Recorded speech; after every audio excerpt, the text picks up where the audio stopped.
Bonjour. Dans ce module, nous allons reprendre ce que nous avons vu lors du dernier cours sur la convolution pour nous en servir pour faire du débruitage. Le débruitage, c'est une opération extrêmement courante en traitement des images qui va consister à enlever tous les éléments non voulus sur les images. Par exemple, le grain que vous avez peut-être déjà pu constater lorsque vous prenez une photo de nuit, par exemple. Donc lorsque vous avez peu de lumière, vous pouvez essayer, vous allez prendre une photo et vous allez voir ces artefacts qu'on ne souhaite pas avoir. Alors, petite précaution, vous avez peut-être remarqué que si vous prenez une photo de nuit, par exemple avec votre smartphone, aujourd'hui, vous allez avoir moins de bruit que ce que vous aviez peut-être il y a quelques années. Et ça, c'est tout simplement parce que vos smartphones incluent le plus souvent des débruitages qui sont faits par exemple avec ces techniques qu'on va voir aujourd'hui. Donc, le premier fil qu'on va voir, c'est le plus simple à exprimer, c'est la moyenne. On va prendre la moyenne autour d'un pixel, et la nouvelle valeur du pixel, ça va être la moyenne du voisinage local. Donc pour implémenter ça avec un fil de convolution, c'est très simple, on va juste prendre un noyau de convolution où tous les éléments vont avoir la même valeur. Par exemple, des 1 partout. Donc là, si je fais la moyenne avec ça, ça va me faire, donc je vais prendre, j'ai mon pixel central qui est ici, et dans la nouvelle valeur du pixel central, je vais prendre 1 plus la valeur du pixel qui est en bas à droite, de mon pixel central, plus une fois la valeur de mon pixel en bas, plus une fois la valeur de mon pixel en bas à gauche, et ainsi de suite. Le problème, c'est que si je fais ça, je vais changer la valeur moyenne des pixels, vu que je vais faire une fois le pixel en bas à droite, plus une fois le pixel en bas, plus une fois le pixel en haut à gauche, 9 fois, et mettre ça au centre de mon pixel. Donc il faut que je normalise, et pour ça, je vais juste normaliser par le nombre d'éléments dans mon noyau. Donc ici, 9. Donc, en fait, tous mes éléments de mon noyau vont être à 1/9. Lorsqu'on fait ça sur notre image, donc ici, je prends une image classique du traitement des images qui est le caméraman, eh bien, on va voir que ça permet de lisser l'image. Or, ici, c'est ce que ça donne avec un filtre moyenneur de taille 3.3, celui qu'on vient de voir. On peut voir déjà qu'on commence à enlever un petit peu des informations non voulues, du grain sur l'image.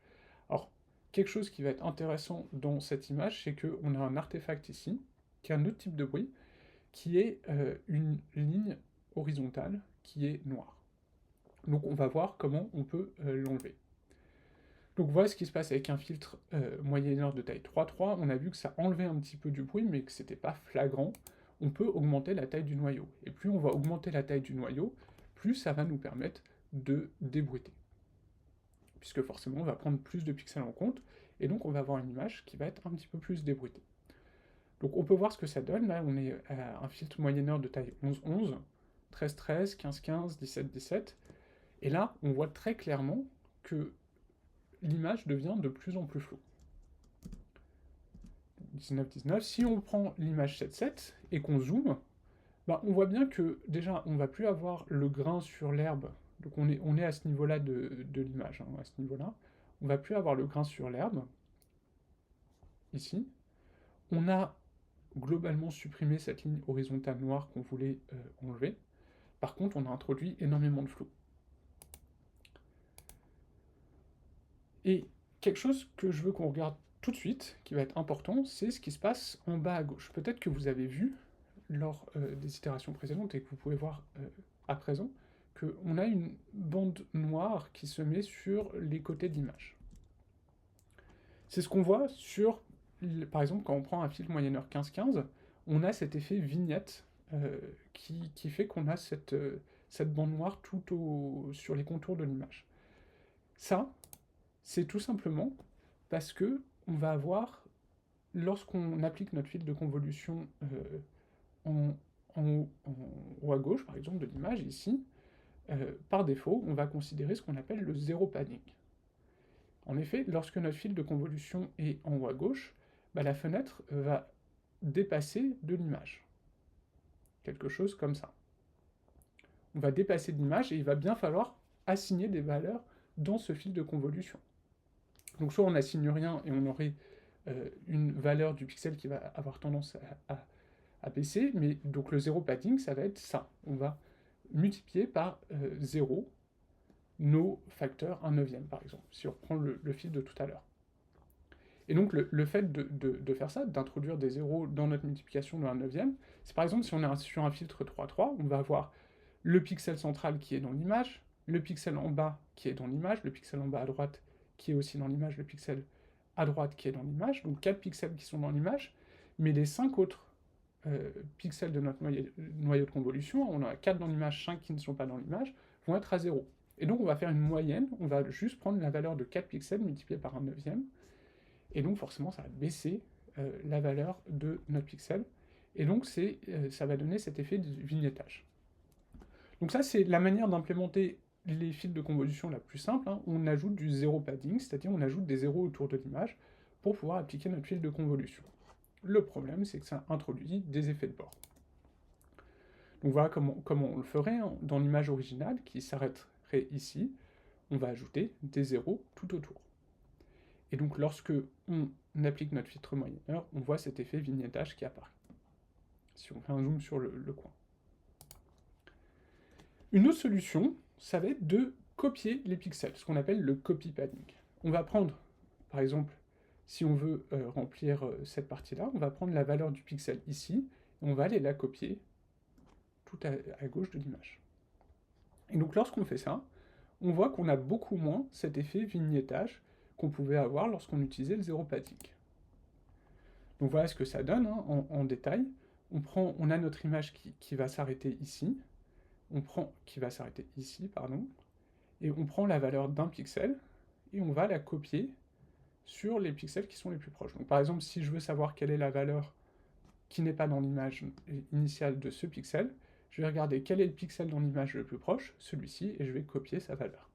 Et donc lorsqu'on fait ça, effectivement, notre filtre moyenneur va mieux réagir, on ne va pas avoir cet effet vignettage. Une autre solution, c'est ce qu'on appelle le mirror padding. Cette fois-ci, l'idée, ça va être d'aller copier toujours la valeur des pixels, donc notre image qui va s'arrêter ici, on va aller copier la valeur des pixels, sauf qu'on va non plus seulement copier la valeur qui est la plus proche, mais on va faire un effet miroir. Donc si notre image s'arrête ici, on va aller prendre la valeur des pixels qui sont en miroir. Donc on voit par exemple le pattern, ce pixel correspond à ce pixel correspond à ce pixel, et ainsi de suite. Celui-ci à celui-ci. Et donc là aussi, ça nous permet d'avoir un petit peu moins d'effet de bord sur notre convolution. Enfin, un dernier élément qui peut être utile, c'est de faire un wrapping, c'est-à-dire que cette fois-ci, on ne va plus aller copier la valeur du pixel, par exemple si on est en bas à gauche ici, on ne va plus aller copier la valeur du pixel le plus proche, mais on va aller reprendre les valeurs qui sont en haut. Et ça l'opération de padding que vous allez utiliser, ça va dépendre de l'image que vous avez à traiter. Selon l'image, selon le type d'image, vous pouvez avoir besoin de faire un zéro padding, par exemple, si vous ne voulez pas introduire d'informations supplémentaires. Vous pouvez faire un copy padding si les bords sont relativement homogènes. Alors bien sûr, si les bords sont homogènes, un miroir, ça fera la même chose. Mais si vous avez un effet cyclique sur votre image, vous pouvez tout à fait utiliser un wrapping. Donc on a ces différentes techniques qui peuvent être utiles pour votre débruitage. Un autre filtre qu'on va utiliser, c'est le filtre gaussien. Le filtre moyenneur, on a vu que ça enlevait les artefacts, mais que le problème, c'est que ça ajoutait du flou. Le filtre gaussien, ça va nous permettre d'ajouter un petit peu moins de flou, tout en enlevant les artefacts. Donc, on va prendre un filtre gaussien 2D, qui correspond à cette formule. Donc si on a une gaussienne qui a une variance de sigma qui est centrée en x0, y0, on va avoir cette formule, et ça va correspondre à ce genre de graphique ici. Et lorsque je vais appliquer cette formule pour remplir mon noyau, on va avoir ce type de noyau. Donc là, je vous l'ai fait de manière programmatique, hein, un filtre de taille 7,7, un noyau de taille 7,7 qui va être centré ici sur le 0,1592, et avec un sigma de 1, et on voit que plus on s'éloigne du centre, plus la valeur des noyaux, des cellules du noyau, vont descendre. C'est ce qu'on retrouve sur notre graphique, hein. Le pic, il est au centre, et puis ensuite on descend progressivement.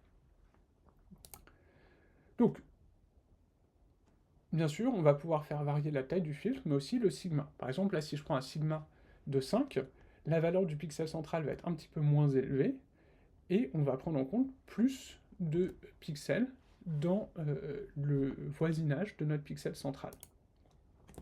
Donc voilà ce que ça donne sur deux exemples. Donc ici l'image originale et un filtre gaussien de taille 7 avec un sigma égale 5, celui qu'on vient de voir, et puis le filtre moyenneur de taille 7,7 avec un mirror padding dans les deux cas. Et donc, on peut voir légèrement que ça nous permet d'être un petit peu moins flou. Si je prends un sigma égale 3, donc je vais réduire la taille du sigma, là, on va avoir ce résultat, donc zoomons tout de suite, et on peut voir que là, on est clairement moins flou sur notre filtre gaussien. On va être un petit peu plus piqué sur notre image, par contre, on a enlevé forcément un petit peu moins de bruit. Et enfin, si je prends un sigma 1, donc là, on est encore plus piqué, notre gaussienne, elle va être encore plus piquée, on a ce type de résultat. Donc le filtre moyenneur est toujours flou, le filtre gaussien n'a quasiment plus de flou. Bien sûr, on a enlevé un petit peu moins de bruit, mais on voit quand même qu'on a réussi à enlever cette bande horizontale qui nous gênait tout à l'heure. Donc ça peut être intéressant d'aller considérer les filtres gaussiens.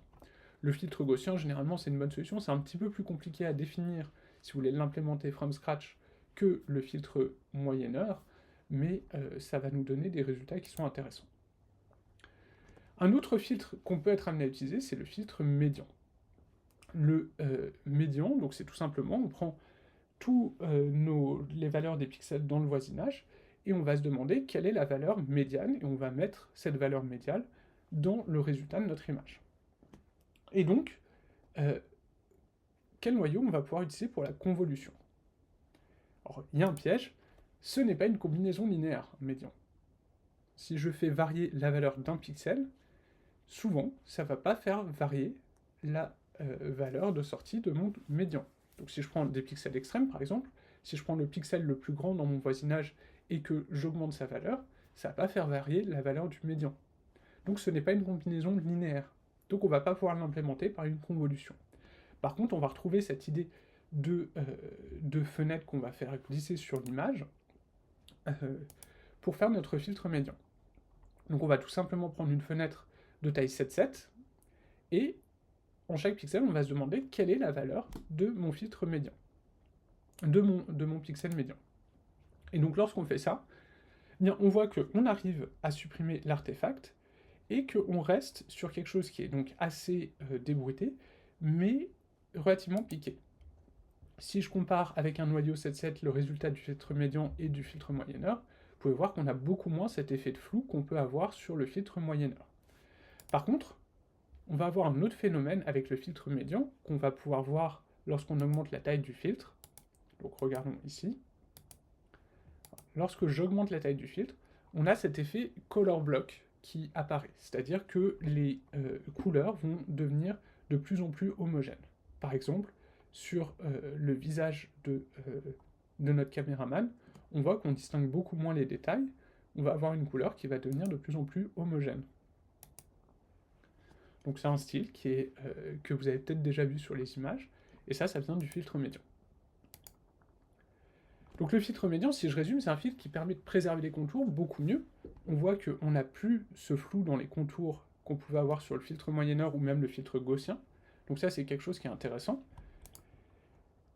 Et à partir du moment où on va sélectionner qu'une seule valeur, le padding va être moins primordial, puisque tout ce qu'il y a autour de l'image va moins rentrer en compte. Par exemple, si on fait un zéro padding, certes, on va avoir sur les coins, on va avoir des filtres, des valeurs à 0, mais beaucoup moins que sur la moyenne.